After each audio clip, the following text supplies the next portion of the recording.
Hello student, पहले हमने trigonometry पे बेस्ड फॉर्मूले किए थे, तो आज हम 10th क्लास के 8.1 एक्सरसाइज है ट्रिग्नोमेट्री पे बेस्ड क्वेश्चन सॉल्व करेंगे। तो आज हम एक्सरसाइज 8.1 का फर्स्ट सम स्टार्ट कर रहे हैं सॉल्व करना। तो इसमें दिया गया inner triangle ABC right angle at B। पहले आप क्वेश्चन को समझोगे।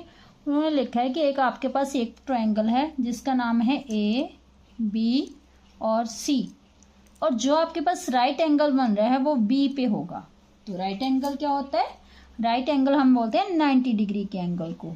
तो आपके पास बी पे राइट एंगल क्रिएट हो रहा है, ठीक है।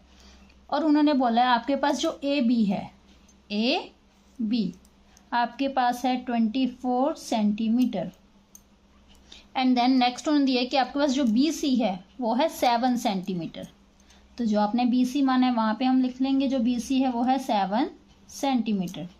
तो उन्होंने आगे बोला डेटरमाइन, पता करें आपको किस किस चीज़ की वैल्यू निकालनी है, साइन ए की, कोस ए की, एंड सेकंड पे साइन सी की और कोस ए की।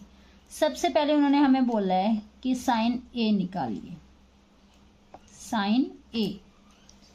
तो यहाँ पे ए पे हमें ए से पॉइंट देखना है, ठीक है। तो मैंने आपको पहले ही जब फॉर्मूले करवाए थे तो उसमें बताया था कि साइन ए हमारे पास क्या होता है, हम इस चीज़ को बोलते हैं परपेंडिकुलर, इस चीज़ को बोलते हैं बेस, और ये हमारे पास AC होती है हाइपोटेन्यूज। तो मैंने आपको बताया था कि आपके पास है हमारा फॉर्मूला होता है परपेंडिकुलर ओवर हाइपोटेन्यूज साइन ए का। बट इन्होंने हमें बोला कि बी पे राइट एंगल है और हमने देखना कहाँ से है, ए से, बिकॉज हमने साइन निकालना है, साइन ए। तो हमारे लिए जो ए वाली लाइन होगी, ए बी वाली, जिस जगह पे ए पॉइंट है वो हमारे लिए बेस बन जाता है। अब हमारे लिए ए बी परपेंडिकुलर नहीं रहेगा। जब हमने साइन ए निकालना है उसके लिए हम इस लाइन से देखेंगे। तो जब हम ए और बी से देखेंगे इस पॉइंट से, तो हमारे लिए परपेंडिकुलर होगा, जिसे हम लंब बोलते हैं, लंब हमारे लिए होगा BC। तो परपेंडिकुलर क्या गया हमारे पास, BC। काफ़ी बच्चे यही गलती करते हैं कि वो परपेंडिकुलर ले लेंगे ए बी को। तो नहीं, बिकॉज हमें उन्होंने साइन ए की वैल्यू निकालने के लिए बोला है। तो हमारे लिए जो परपेंडिकुलर होगा ए से देखना है, जिस चीज़ से जगह से हमने देखना है वो हमारे लिए आधार होता है, बेस जिसे हम बोलते हैं, बेस होता है। तो हमारे लिए इस टाइम पे जो साइन, जब साइन ए की कंडीशन से देखेंगे तो हमारे लिए जो बेस होगा, परपेंडिकुलर होगा, वो होगा BC।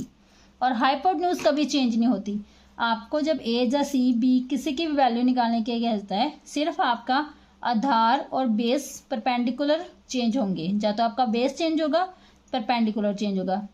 हाइपोटेन्यूज जिसे हम करण भी बोलते हैं वो कभी भी चेंज नहीं होता है।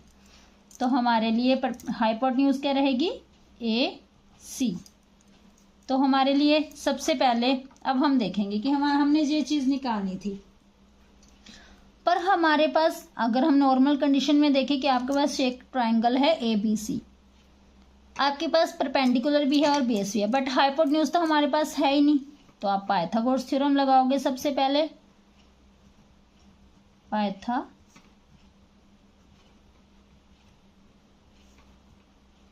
थ्योरम, ठीक है। तो पाइथागोरस थ्योरम कहती है हाइपोटेन्यूज का square is equal to base का स्क्वायर प्लस परपेंडिकुलर का स्क्वायर। तो हाइपोटेन्यूज आपने निकालनी है। जब हम इसका हटा देंगे तो इसके स्क्वायर हटा देंगे तो इस साइड क्या आ जाएगा, स्क्वायर रूट। तो ये बन जाएगा, बेस हमारे पास है 7 स्क्वायर प्लस परपेंडिकुलर है 24 का स्क्वायर। जब हम 7 को 7 से मल्टीप्लाई करेंगे, 7 स्क्वायर का मतलब होता है 7 को 7 से ही मल्टीप्लाई करना, तो उसका बन जाएगा 7 7 जब 49। और जब आप 24 को 24 से ही मल्टीप्लाई करते हो तब आपका आ जाएगा 576। अब इन दोनों को आप प्लस कर दोगे तो प्लस करके आपका आ जाएगा 656। अब आपके पास किसका स्क्वायर रूट होता है, ये 25 को अगर 25 से मल्टीप्लाई करते हो तो आपका 625 आता है। तो आपकी हाइपोटेन्यूज आ गई है 25 सेंटीमीटर। तो आप यहाँ पे लिख दोगे 25 सेंटीमीटर।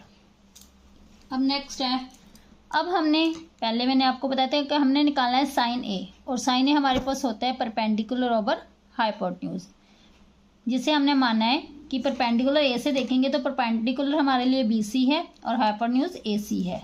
तो अब बी सी की वैल्यू कितनी है 7 और हमारे पास ए सी की वैल्यू कितनी है 25।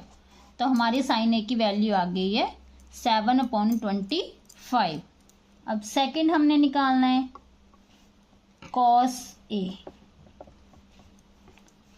कोस से निकालना तो फिर ए से देखोगे, मैंने आपको पहले बोला जहां से कोस का वैसे बेसिक फॉर्मूला होता है बेस ओवर हाइपोटेन्यूज।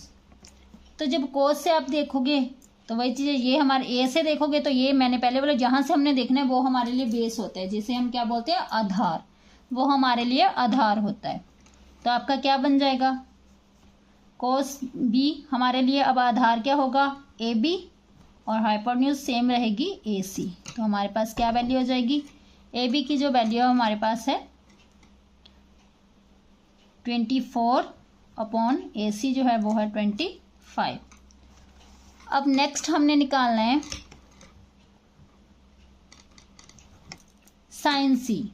अब हमने साइन सी निकालना है तो अब हम सी से देखेंगे। मैंने पहले बोला था पहले ए निकालना था तो ए से देख रहे थे, अब हमने साइन सी निकालना तो हम सी पोजीशन से देखेंगे।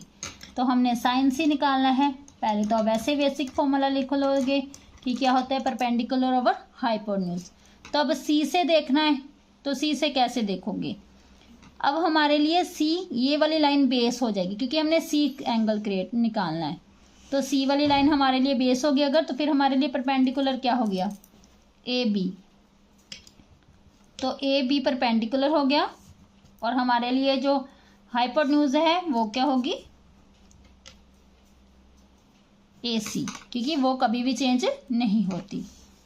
तो अब सी से अगर हमारे लिए परपेंडिकुलर ए बी है तो ए बी की वैल्यू कितनी है 24 और ए सी की वैल्यू कितनी है 25। अब नेक्स्ट जो लास्ट पे वैल्यू रह गई है वो है हमारी कॉस सी। अब हमें कॉस सी को कैसे निकालेंगे, अब हम देखेंगे कि हमारे पास कोस सी निकालना है। तो सी का मैंने पहले बोला पहले कोस का आपको बेसिक फॉर्मूला पता होना चाहिए, बेस ओवर हाइपोटेन्यूज होता है। तो अब सी से देखना है तो सी से हमारे लिए बेस कौन सा है बी सी। सी से बेस है हमारे लिए बी सी और हमारे लिए हाइपोटेन्यूज फिर सेम रहेगी ए सी। तो बी सी की वैल्यू कितनी है 7 और हमारे पास